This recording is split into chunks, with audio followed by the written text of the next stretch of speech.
बिस्मिल्लाहिर्रहमानिर्रहीम, अस्सलाम वालेकुम। आई एम ख्वाजा मोहसिन इनाम। स्टूडेंट्स, अल्लाह ताला से दुआ है कि आप खैरियत से हों। हम सॉल्व करें एक्सरसाइज 2.4, जिसमें हम सिस्टम ऑफ लीनियर इक्वेशंस को सॉल्व करना सीख रहे हैं। अभी तक हम प्रॉब्लम नंबर 1 और प्रॉब्लम नंबर 3 सॉल्व कर चुके हैं। प्रॉब्लम नंबर 1 में हमने non homogeneous system of linear equations को सॉल्व करने का मैट्रिक्स इन्वर्जन मेथड सीखा और प्रॉब्लम नंबर 3 में हमने क्रैमर्स रूल सीखा। स्टूडेंट्स, ये है आपके सामने प्रॉब्लम नंबर 2, जिसमें हम गॉस एलिमिनेशन मेथड, जिसमें हम एशेलॉन फॉर्म को यूज करते हैं, और दूसरा मेथड गॉस जॉर्डन मेथड, जिसमें हम रिड्यूस एशेलॉन फॉर्म को यूज करते हैं, वो सीखेंगे। यानी हमने इस प्रॉब्लम को सॉल्व करना है दो मेथड्स की मदद से, गॉस एलिमिनेशन मेथड और दूसरा गॉस जॉर्डन मेथड। मैं आपके लिए ये करने जा रहा हूं कि इस पार्ट को मैं गॉस एलिमिनेशन मेथड से सॉल्व करूंगा और सेकंड पार्ट को मैं गॉस जॉर्डन मेथड से सॉल्व करूंगा। स्टूडेंट्स, स्टार्ट करते हैं सॉल्यूशन। स्टूडेंट्स, इस मेथड के लिए सबसे पहली एहतियात वही है जो आपको मैंने मैट्रिक्स इन्वर्जन मेथड और क्रैमर्स रूल में बताई, और वो ये है कि आपकी तमाम इक्वेशंस जो हैं ये सेम सीक्वेंस में होनी चाहिए। सेम सीक्वेंस से मुराद कि आपकी सबसे पहले एक्स वाली टर्म, फिर वाई वाली टर्म, फिर जी वाली टर्म्स इक्वल टू कॉन्स्टेंट्स। सारी इक्वेशंस इसी पैटर्न में होनी चाहिए। अगर आपके पास x1, x2 और x3 ये तीन अननोन्स हैं तो डेफिनेटली सबसे पहले x1, फिर x2 और फिर x3। हां, अगर कोई टर्म बीच में मिसिंग है, x, y, z या x1, x2, x3 इनमें से कोई टर्म मिसिंग है, तो आप उसकी जगह पर 0 उसके कोएफिशिएंट के तौर पर जरूर प्लेस करेंगे। यानी अगर फर्ज करें यहां पर ये -2y ना लिखा होता, 3x + 3z होता, तो आप 2y की जगह पर आप यहां पर लिखते 0y, 3x प्लस या -0y, क्योंकि +0 या -0 फर्क कोई नहीं पड़ता, 3x + 0y + 3z आप लिखते। यानी आपने जो एब्सेंट जो अननोन है उसकी जगह भी फिल करनी है 0 कोएफिशिएंट के तौर पर। अब स्टूडेंट्स, हम स्टार्ट करते हैं इसका सॉल्यूशन। हमें सबसे पहले यहां पर ऑगमेंटेड मैट्रिक्स बनाना है। अब ऑगमेंट कहते हैं दो चीजों को जोड़ने को। यहां पर हमने दो मैट्रिसेस को ऑगमेंट करना है। एक है मैट्रिक्स ऑफ कोएफिशिएंट्स और दूसरा होगा मैट्रिक्स ऑफ कांस्टेंट्स। ये हमने बनाने नहीं है, जिस तरह मैंने आपको क्रैमर्स रूल में या मैट्रिक्स इन्वर्जन मेथड में पहले ये बनाकर दिखाए थे। यहां पर आपने बनाने नहीं है, आप मेंटली जो है उन्हें सोच लें कि यहां पर मैट्रिक्स ऑफ कोएफिशिएंट क्या बन रहा है और मैट्रिक्स ऑफ कांस्टेंट्स क्या बन रहा है, फिर आप उन दोनों को जोड़कर यानी ऑगमेंट करके लिख देंगे। मैं यहां पर लिखूंगा augmented matrix will be,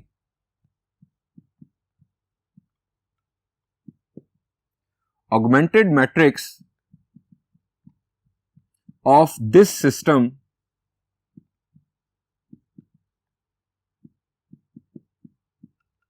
will be।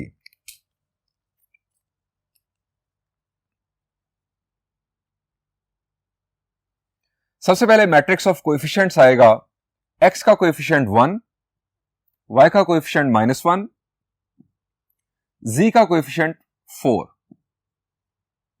x का कोएफिशिएंट 2, y का कोएफिशिएंट 2, z का कोएफिशिएंट -1, x का कोएफिशिएंट 3, y का कोएफिशिएंट -2 और z का कोएफिशिएंट 3। अब स्टूडेंट्स, यहां पर आप एक डॉटेड लाइन प्लेस करेंगे, जिसे मैं बाज़ औक़ात पर्दा भी कह देता हूं। ये डॉटेड लाइन प्लेस करने के बाद आप मैट्रिक्स ऑफ कांस्टेंट्स को यहां पर प्लेस कर देंगे। That will be 4, 2, -3। यह बुनियादी तौर पर यह शो कर रहा है कि आपके लेफ्ट साइड पर जो है मैट्रिक्स ऑफ कोएफिशिएंट्स है और राइट साइड पर आपके पास मैट्रिक्स ऑफ कांस्टेंट्स है। और यह हो गई इसकी ऑगमेंटेड फॉर्म। हमने दो मैट्रिसेस को ऑगमेंट कर दिया, जोड़ दिया। अब स्टूडेंट्स, हमने यहां यूज करना है गॉस एलिमिनेशन मेथड। अब गॉस एलिमिनेशन मेथड बुनियादी तौर पर एशेलॉन फॉर्म पर डिपेंड करता है। हमने इस ऑगमेंटेड मैट्रिक्स को एशेलॉन फॉर्म में कन्वर्ट करना है। अब जरा एशेलॉन फॉर्म रिकॉल कर लें कि वो है क्या। शाबाश जी, एशेलॉन फॉर्म ये कहती है, एशेलॉन फॉर्म की बुनियादी तौर पर पहली शर्त यह है कि निचली रो का जो लीडिंग एलिमेंट या पिवट एलिमेंट है वो ऊपर वाली रो के लीडिंग एलिमेंट या पिवट एलिमेंट से राइट साइड पर होना चाहिए। लीडिंग एलिमेंट क्या होता है? From left side of the row first non zero element is called leading element of the row. यहां पर लीडिंग एलिमेंट 1 है, यहां पर लीडिंग एलिमेंट 2 है, यहां पर लीडिंग एलिमेंट 3 है। अगर यहां पर फर्ज करें 0 होता तो फिर लीडिंग एलिमेंट -2 होता। लेफ्ट साइड से फर्स्ट नॉन जीरो एलिमेंट को हम लीडिंग एलिमेंट का नाम देते हैं।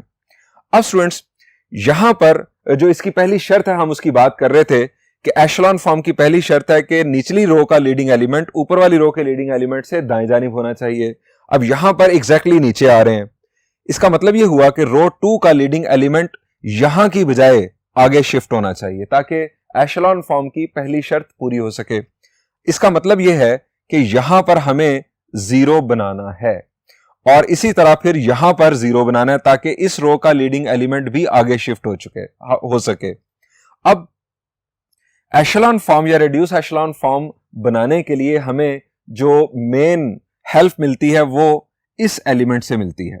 जो फर्स्ट लीडिंग एलिमेंट है वो अगर 1 हो तो बहुत अच्छी बात है एशेलॉन फॉर्म के लिए। तो ये हमारे पास पहले ही 1 मौजूद है। हम इस 1 की मदद से यहां पर 0 बनाएंगे और फिर यहां पर 0 बनाएंगे। हाँ, यहां पर अब एशेलॉन फॉर्म की मैं दूसरी शर्त भी आपको बता दूं ताकि बात मुकम्मल हो जाए, और वो शर्त यह है कि अगर 0 रो एग्जिस्ट करती हो मैट्रिक्स के अंदर तो वो बिल्कुल बॉटम पे होनी चाहिए। 0 रो अगर बनेगी तो वो बिल्कुल बॉटम पर जानी चाहिए। तो ये हमारी कंप्लीट हो जाएगी एशेलॉन फॉर्म, जिस पर हम पहले भी बात कर चुके हैं। लास्ट एक्सरसाइज में भी इवन हम बात कर चुके हैं। स्टूडेंट्स वर्किंग स्टार्ट करते हैं। अब एशेलॉन फॉर्म बनाने के लिए मैं आपको अब यह भी रिकॉल करवा दूं कि हमारे पास टूल्स क्या हैं। स्टूडेंट्स हमारे पास टूल्स हैं 3 रो ऑपरेशंस, जिसमें फर्स्ट वन इंटरचेंजिंग ऑफ 2 रोज, हम कोई सी 2 रोज को आपस में इंटरचेंज कर सकते हैं। सेकंड वन, हम किसी एक रो को नॉन जीरो नंबर से मल्टीप्लाई या डिवाइड कर सकते हैं। और तीसरा, हम किसी एक रो में किसी दूसरी रो का non zero scalar multiple add या सब्ट्रैक्ट कर सकते हैं। सो स्टूडेंट्स ये 3 हमारे पास टूल्स हैं जिनको यूज करते हुए हम इस मैट्रिक्स को एशेलॉन फॉर्म में कन्वर्ट करेंगे। तो स्टूडेंट्स वर्किंग स्टार्ट करते हैं, लेकिन ये काम होगा नेक्स्ट बोर्ड पर। आप हेडिंग दे दें, चूंकि एक प्रॉब्लम को हमने 2 मेथड से सॉल्व करना है तो आप हेडिंग दे दें गॉस एलिमिनेशन मेथड। दोनों मेथड्स के लिए आपको ऑगमेंटेड मैट्रिक्स तो बनाना ही है। यहां से आपका चेंज स्टार्ट होगा।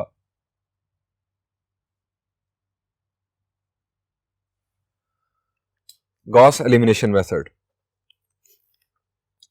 अब स्टूडेंट्स हम यहां से वर्किंग स्टार्ट करेंगे। यहां पर हमें 0 बनाना है तो हम लिखेंगे, ऑपरेशन लिखेंगे बाय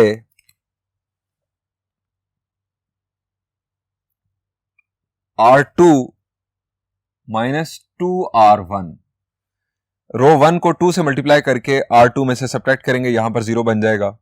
और यहां पर 0 बनाने के लिए दूसरा operation R3 minus 3R1।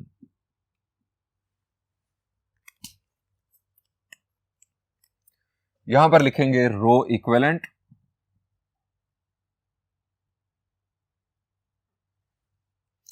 First row as it is 1 minus 1 4 4। 2 1s are 2, 2 minus 2 is 0।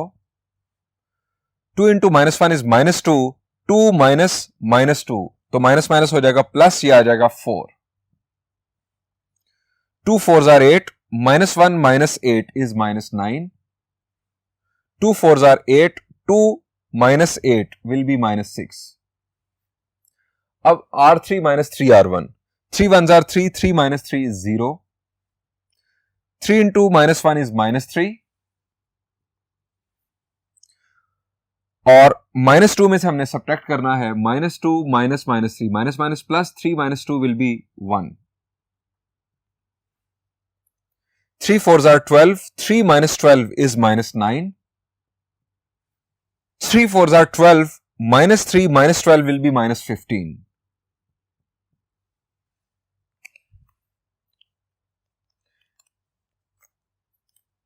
यहां पर ब्रैकेट क्लोज्ड,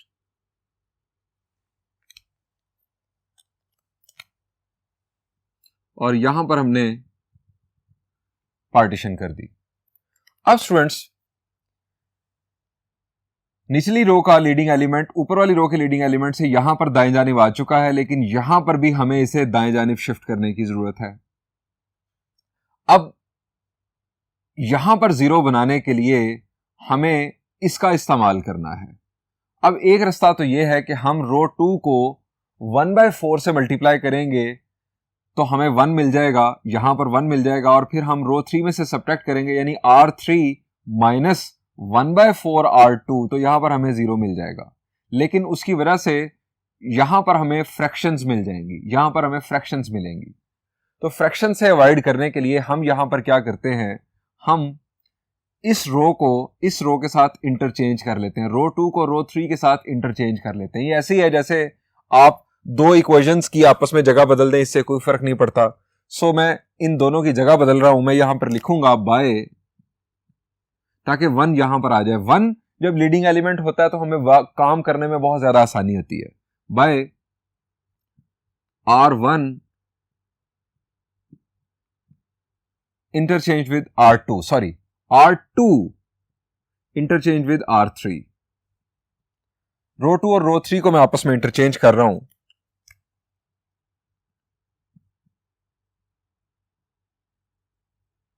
अच्छा, यहां पर मैं साथ साथ आपको बताता जाऊं, अगर गॉस जॉर्डन मेथड हम यूज कर रहे होते तो इसी तरह से वर्किंग अभी भी चल रही होती। जहां से चेंज आ सकता है वहां पर मैं आपको साथ बताऊंगा। 1 -1 4 4 0, यहां पर अब ये वाली रो इनफैक्ट ऊपर मैं शिफ्ट कर रहा हूं, तो 0 1 -9 -15 0 4 -9 और -6।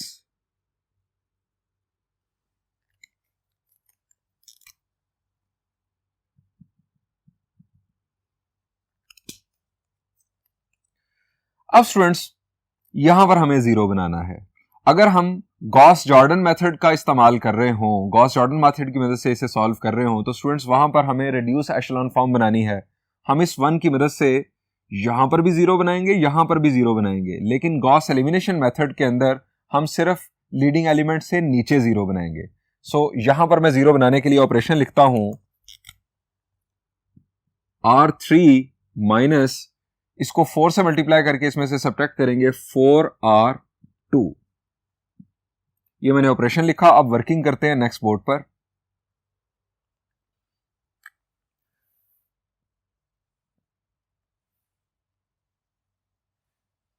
One minus 1 4 4,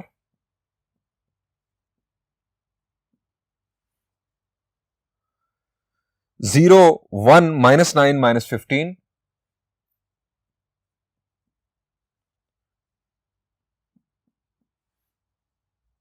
0 4 1s are 4 4 - 4 0 4 9s are -36। अब -36 -9 में से सब्ट्रैक्ट होना है, -9 में से सब्ट्रैक्ट होना है -36, minus minus plus 36 -9, 36 -9 will be 27। 4 इससे मल्टीप्लाई हुआ, यह बन जाएगा -60, सब्ट्रैक्ट होना है -6 से, minus minus plus 60 -6 is 54।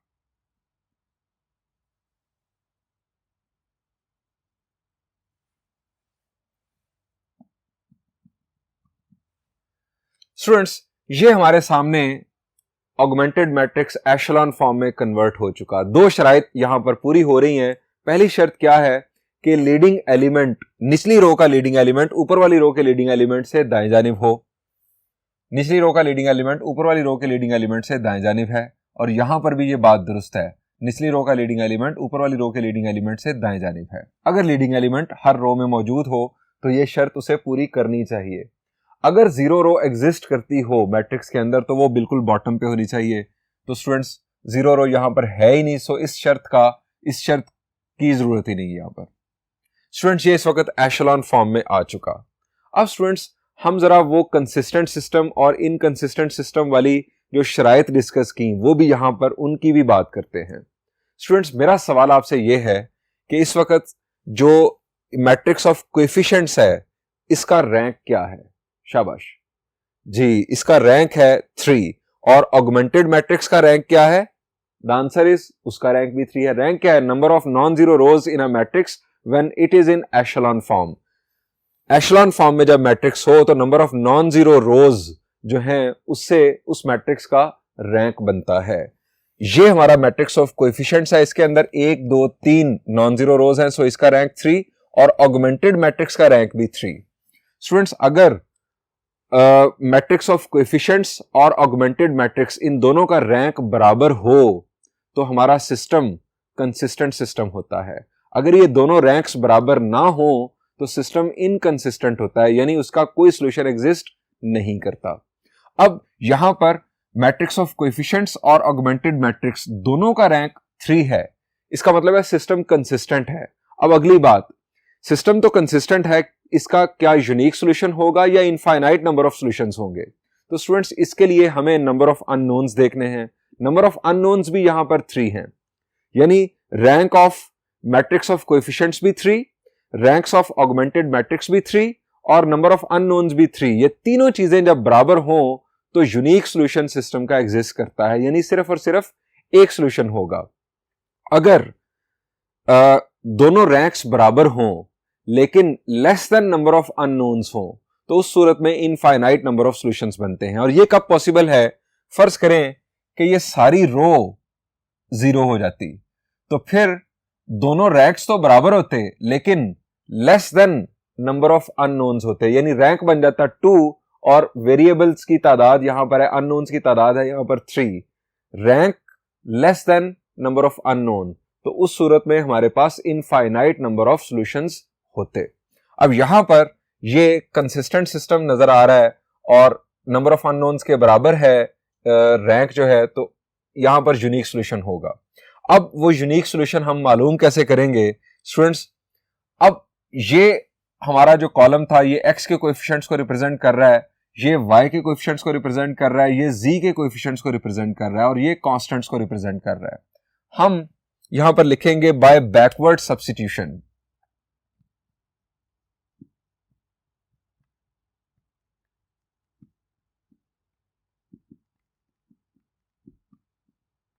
Bye backward substitution ये स्टूडेंट्स किसका कोएफिशिएंट है? द आंसर इज z का, तो हम इसे लिखेंगे 27z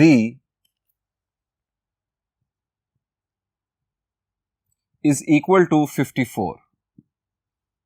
यहां से z की वैल्यू आ गई 54 divided by 27, that is 2।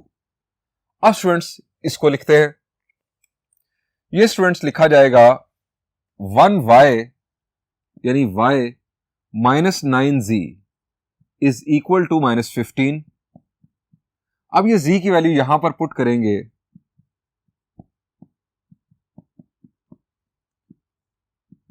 Minus 15 minus 18 उधर जाके ऐड हुआ तो y की वैल्यू आ गई 3। अब फर्स्ट इक्वेशन को लिखेंगे, ये बैकवर्ड सब्स्टिट्यूशन हो रही है, यानी आप इक्वेशन को लिखते जा रहे हैं और जो वैल्यू आ रही है उसको सब्स्टिट्यूट करते जा रहे हैं। ये काम करेंगे नेक्स्ट बोर्ड पर। x minus y plus 4z is equal to 4। x, अब y की वैल्यू 3 प्लस 4 z की value 2 is equal to 4। x minus 3 plus 4 2 or 8 is equal to 4।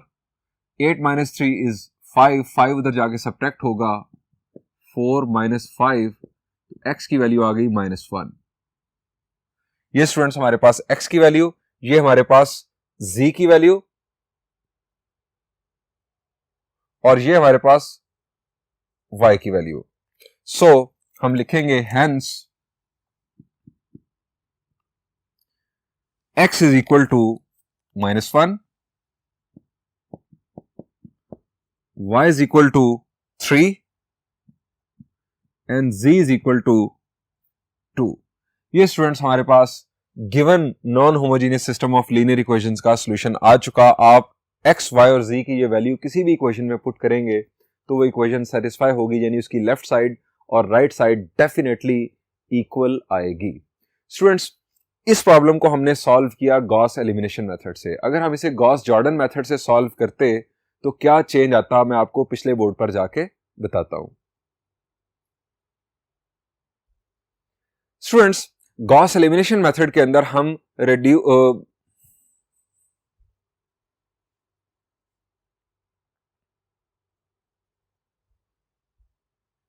Students, Gauss elimination method के अंदर हम एशेलॉन फॉर्म का इस्तेमाल करते हैं, लेकिन गॉस जॉर्डन मेथड के अंदर हम रिड्यूस एशेलॉन फॉर्म का इस्तेमाल करते हैं। स्टूडेंट्स, अगर हम गॉस जॉर्डन मेथड से इसे सॉल्व कर रहे होते तो एशेलॉन फॉर्म बनाने के लिए हम लीडिंग एलिमेंट से सिर्फ नीचे जीरोस बनाते हैं, नीचे उस कॉलम में नीचे जीरो बनाते हैं, लेकिन रिड्यूस एशेलॉन फॉर्म में हम ऊपर भी जीरो बनाते हैं। यहां पर हमने एक्शन लिया R3 - 4R2 यहां पर जीरो बनाने के लिए। अगर हम गॉस जॉर्डन मेथड इस्तेमाल कर रहे थे तो यहां पर हम इसके साथ ही एक और ऑपरेशन करते, यहां पर जीरो बनाने के लिए R1 + R2, यानी हम R1 में रो 1 में R2 यानी रो 2 ऐड कर देते तो यहां पर भी जीरो आ जाता। तो हम इसके साथ ही ऑपरेशन करते बाय R1 + R2 ताकि यहां पर भी जीरो बन जाए। लीडिंग एलिमेंट से ऊपर भी जीरो, नीचे भी जीरो। उसके बाद फिर हम यहां पर लीडिंग एलिमेंट 1 बनाते और फिर उस 1 की मदद से यहां पर और यहां पर जीरो बनाते। तो ये स्टूडेंट्स हमारा होना था गॉस जॉर्डन मेथड। अभी हमने गॉस एलिमिनेशन मेथड यूज किया। मैं अब आपको नेक्स्ट पार्ट जो है वो गॉस जॉर्डन मेथड से सॉल्व करके दिखाता हूं। बढ़ते हैं फर्स्ट बोर्ड पर। Students, this is second part of problem number 2। मैं इसे आपके लिए गॉस जॉर्डन मेथड से सॉल्व करने जा रहा हूं। गॉस एलिमिनेशन मेथड से आप इसे होमवर्क में खुद सॉल्व कीजिएगा। जैसा कि मैंने पार्ट 1 आपके लिए गॉस एलिमिनेशन मेथड से सॉल्व किया, गॉस जॉर्डन मेथड आपका होमवर्क है।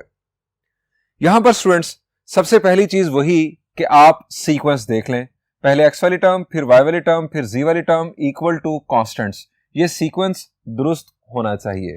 अब आप बना लें इसका ऑगमेंटेड मैट्रिक्स।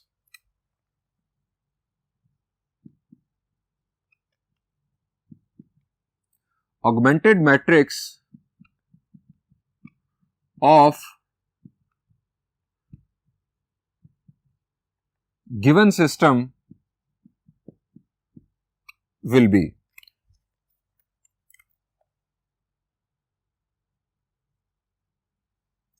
2 4 - 1 1 - 2 - 2 -5 - 8 3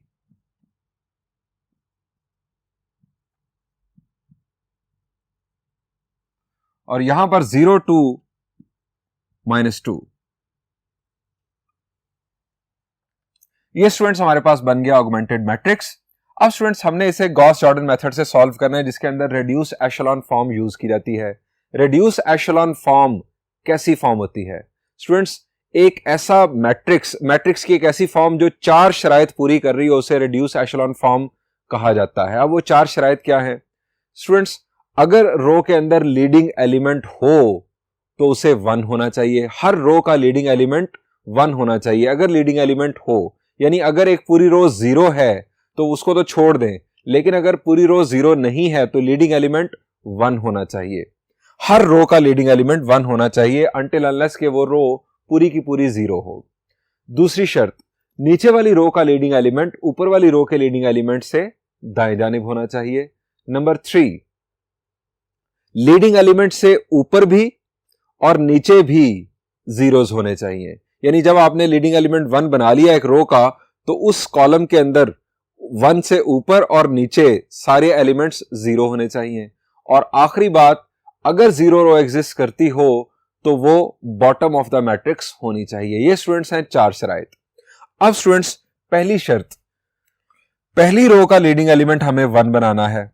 अब यहां पर 1 लाने के लिए एक तरीका तो यह है कि हम पूरी रो को 2 से डिवाइड कर दें।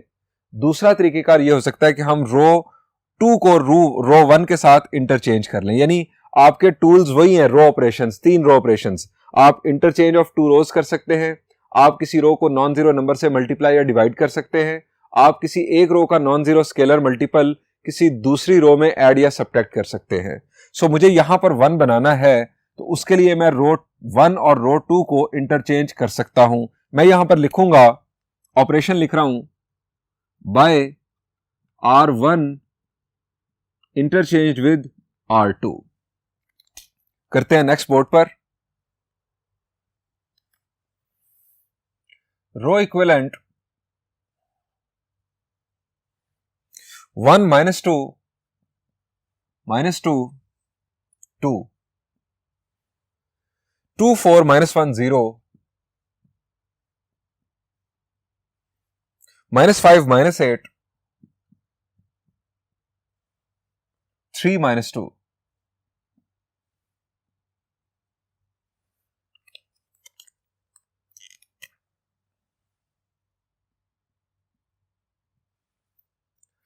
अब स्टूडेंट्स अगला काम जो हमने करना है यहां पर लीडिंग एलिमेंट 1 बनाकर वो इससे नीचे 0 बनाने हैं। ये तरतीब लाजमी आपने फॉलो करनी है। मैंने आपको पहले भी एशेलॉन फॉर्म और रिड्यूस एशेलॉन फॉर्म जब मैंने आपको सिखाई एक्सरसाइज 2.3 के प्रॉब्लम 1 में, वहां पर भी कहा कि तरतीब को आपने फॉलो करना है। यहां पर 1 बनाने के बाद अब यहां पर 0 और यहां पर 0 बनाना है।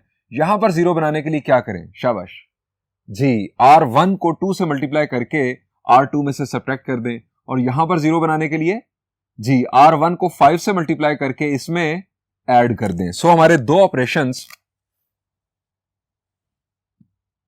बाय R2 माइनस 2R1 और दूसरा R3 प्लस 5R1।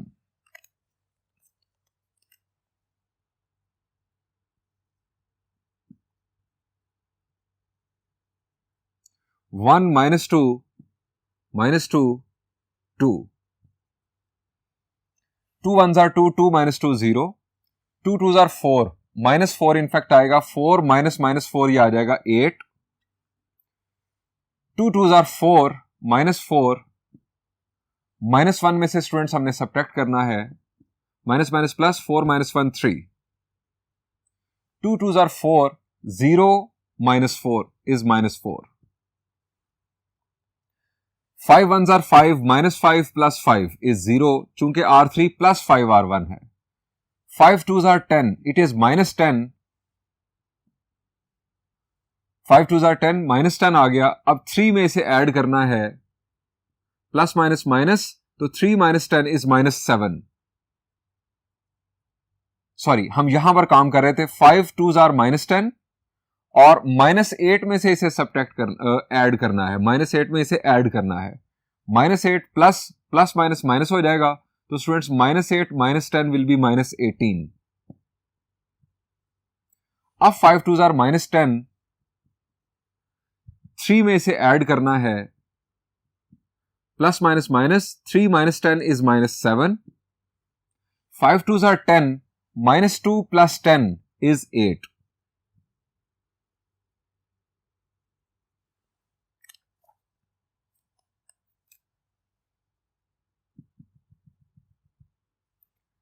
अब स्टूडेंट्स हमें यहां पर 1 बनाना है। यहां पर 1 बनाने के लिए मैं इस पूरी रो को 1/8 से मल्टीप्लाई कर रहा हूं। 1/8 R2 यानी 8 से मैं इनफैक्ट डिवाइड कर रहा हूं। यहां पर हमारे पास 1 आ जाएगा। रो इक्विवेलेंट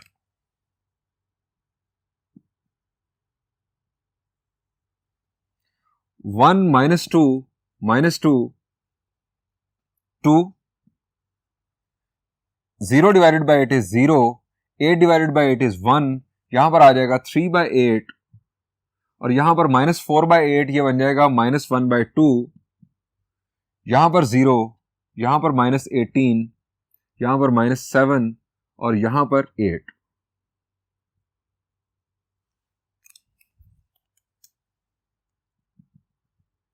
अब स्टूडेंट्स इस 1 की मदद से हमने यहां पर और यहां पर 0 बनाना है।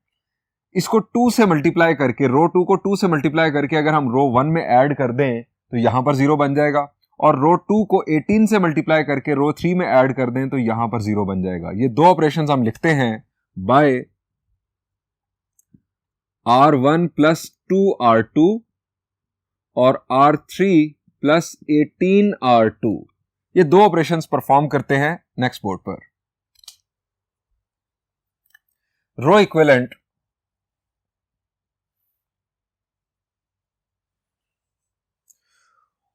1 minus 2 सॉरी इसको हम रो 2 को 2 से मल्टीप्लाई करके रो 1 में ऐड कर रहे हैं। 2 0 0, 1 plus 0 is 1, 2 1s are 2, minus 2 plus 2 is 0।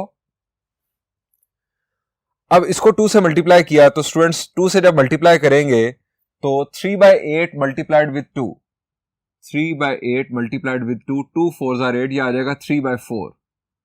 3/4 add होगा माइनस 2 में, माइनस 2 प्लस 3/4। अब 4 2s are 8, minus 8 plus 3 will be minus 5/4। आप एलसीएम लेकर भी करेंगे तो यही आएगा, 4 2s are 8, minus 8 plus 3 minus 5, minus 5/4 यहां पर आ गया। इसे 2 से मल्टीप्लाई किया तो 2 2 के साथ कैंसिल होगा, माइनस 1 ऐड होगा 2 में तो ये आ जाएगा 1। रो 2 एज इट इज, 0 1 3/8 माइनस 1/2। अब फर्स्ट सेकंड रो को 18 से मल्टीप्लाई करके हमने रो 3 में ऐड करना है। 18 0 0, 0 प्लस 18 इज 0।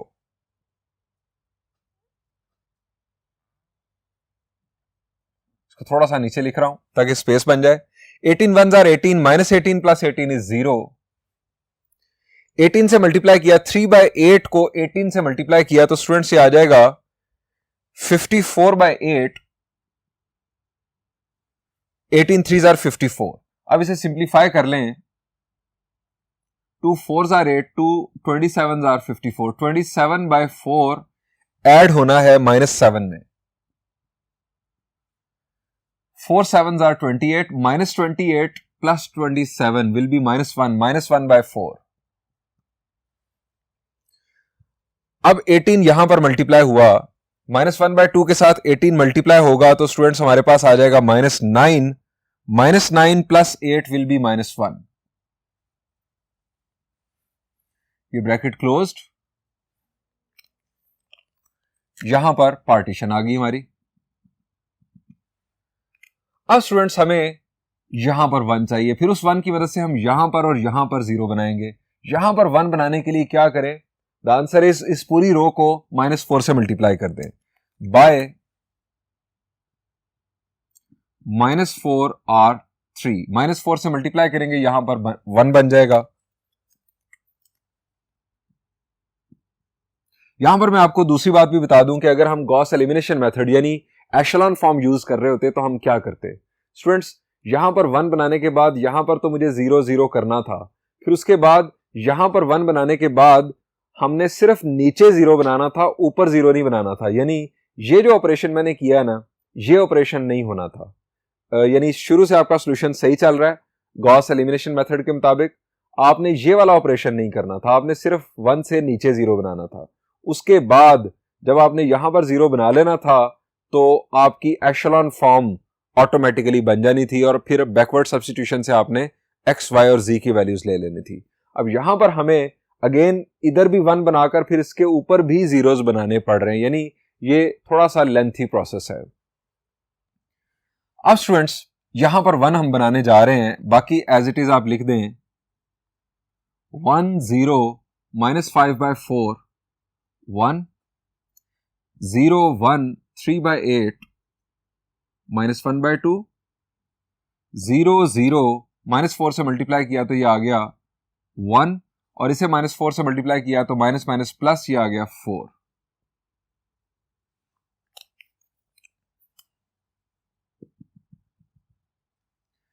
अब स्टूडेंट्स, इस 1 की मदद से हमने यहां पर और यहां पर 0 बनाना है।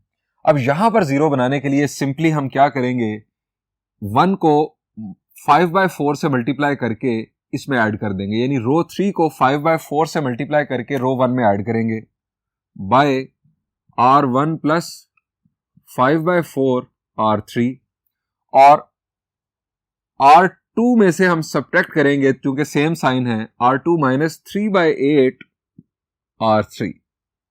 ये स्टूडेंट्स हमारे दो ऑपरेशंस परफॉर्म करते हैं।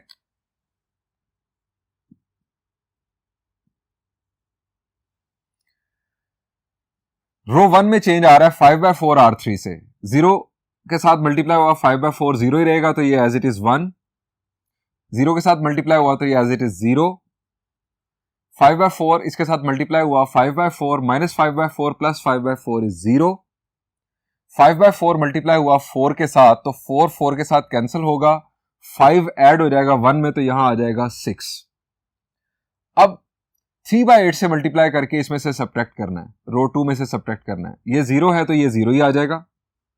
ये 0 है तो 3/8 इसके साथ मल्टीप्लाई हुआ तो 0, 1 माइनस 0 इज 1। 3/8 इसके साथ मल्टीप्लाई हुआ तो 3/8 माइनस 3/8 0।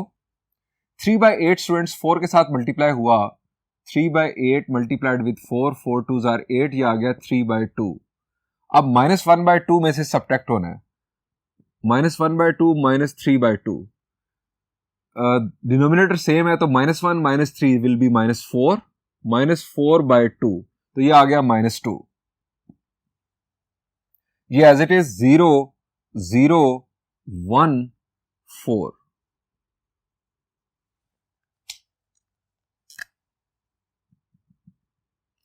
ये स्टूडेंट्स हमारे पास रेड्यूस एशेलॉन फॉर्म कंप्लीट हुई। इसकी 4 शराइत थी। पहली शर्त, हर रो का लीडिंग एलिमेंट, अगर रो के अंदर लीडिंग एलिमेंट मौजूद हो तो वो 1 होना चाहिए। लीडिंग एलिमेंट मौजूद है और वो 1 है, लीडिंग एलिमेंट मौजूद है और वो 1 है, लीडिंग एलिमेंट मौजूद है और वो 1 है। दूसरी शर्त, नीचे वाली रो का लीडिंग एलिमेंट ऊपर वाली रो के लीडिंग एलिमेंट से दाएं जानिब होना चाहिए, और ऐसा ही है। तीसरी शर्त, हर कॉलम में अगर आप देखें, तीसरी शर्त को ज्यादा आसान अल्फाज में बताता हूं, लीडिंग एलिमेंट से ऊपर और नीचे सारे 0 होने चाहिए। यहां ऊपर कुछ है नहीं, नीचे 0। लीडिंग एलिमेंट से ऊपर और नीचे 0, लीडिंग एलिमेंट से ऊपर 0। और चौथी और आखिरी शर्त, अगर 0 रो एग्जिस्ट करती हो तो वो बिल्कुल बॉटम पे होनी चाहिए। यहां पर 0 रो है ही नहीं, सो इस शर्त का यहां पर जरूरत ही नहीं है इस शर्त को अप्लाई करने की। अब स्टूडेंट्स मुझे जरा ये बताएं कि मैट्रिक्स ऑफ कोएफिशिएंट का रैंक क्या है। The answer is 3। Non zero रोज की तादाद 3 है, और ऑगमेंटेड मैट्रिक्स का रैंक वो भी 3, और नंबर ऑफ अननोन्स वो भी 3। जब ये तीनों चीजें बराबर हों तो स्टूडेंट्स हमारा यूनिक सॉल्यूशन होता है। अब स्टूडेंट्स मैं दूसरी चीजें भी आपको रिकॉल करवा दूं, अगर मैट्रिक्स ऑफ कोएफिशिएंट्स का रैंक और ऑगमेंटेड मैट्रिक्स का रैंक बराबर हो लेकिन less than number of unknowns हो तो फिर इनफाइनाइट नंबर ऑफ सॉल्यूशंस होते हैं। और अगर मैट्रिक्स ऑफ कोएफिशिएंट्स का रैंक ऑगमेंटेड मैट्रिक्स के रैंक के बराबर ना हो तो फिर इनकंसिस्टेंट सिस्टम होता है और कोई सॉल्यूशन एग्जिस्ट नहीं करता।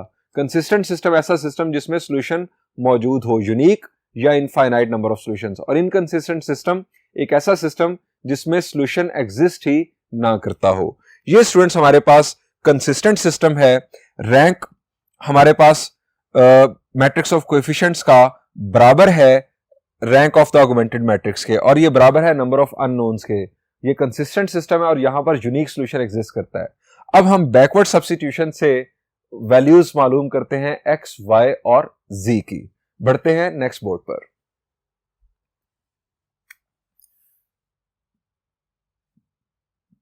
Matrix in reduced echelon form।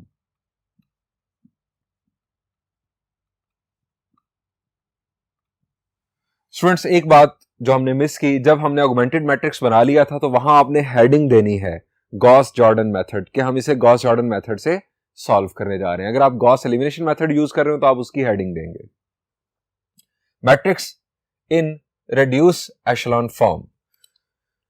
Matrix is in reduced echelon form।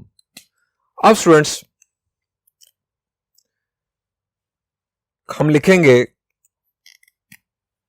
Converting into equations again. यहां पर स्टूडेंट्स देखें, आपके पास x का कोएफिशिएंट 1, y का कोएफिशिएंट 0, z का कोएफिशिएंट 0, ये कांस्टेंट 6, तो आपके पास आ गया x इज इक्वल टू 6। यहां पर x का कोएफिशिएंट 0, y का कोएफिशिएंट 1, z का कोएफिशिएंट 0, कांस्टेंट -2, तो y इज इक्वल टू -2। यहां पर z का कोएफिशिएंट 1 है तो z is equal to 4।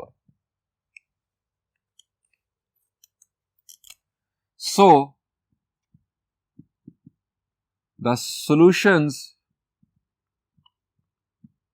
are, अब इकट्ठे एक दफा लिख दें, x equal to 6, y is equal to -2, z is equal to 4।